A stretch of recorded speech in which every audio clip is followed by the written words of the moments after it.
The Galapagos giant tortoise is the longest lived animal on the planet. They can live well over 150 years. Maybe that's why they move so slow. They have all the time in the world. This boy's name is Hugo, and you can see why they call them a giant tortoise. They can be up to 1 metre wide and weigh over 200 kilograms. I've heard it's quite painful if they stand on your foot, but then again, you'd have to be rather slow to actually allow that to happen.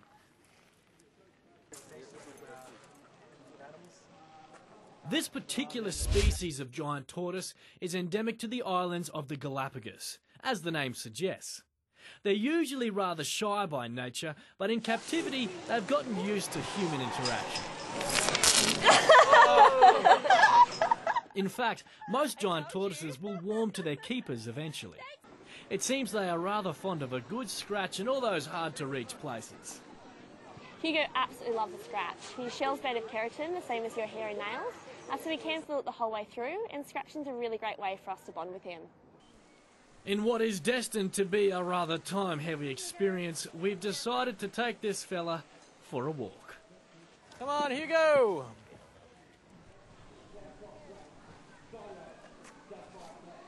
He walks a lot faster than I thought he would.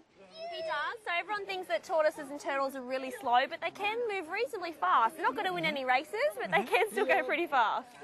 And where they come from, the Galapagos Islands, I suppose they don't actually have to run away from any big natural predators as adults. No, they don't. So that's why they've evolved and they've survived for so long, because they don't really have any predators on their islands. Not as adults anyway. They do have feral animals which are destroying the babies and the eggs, but not their adults. And the food is your way of getting him to walk around? That's right. So we make sure we always have his favourite food on hand, just to make sure we can get him out of his enclosure and, more importantly, back inside.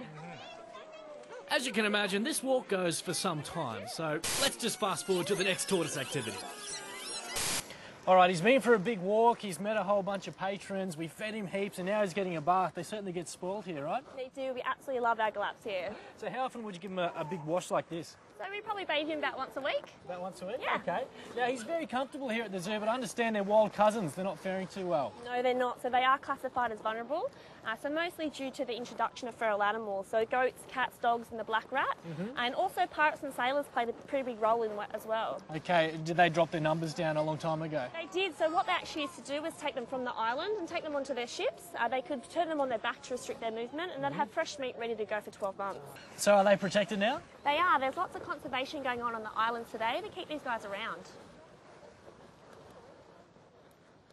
While it's sad to hear that wild populations of the Galapagos giant tortoise are under threat, on the positive side, the Galapagos itself has since become a well-known hub for conservationists worldwide, where research continues in efforts to increase their protection.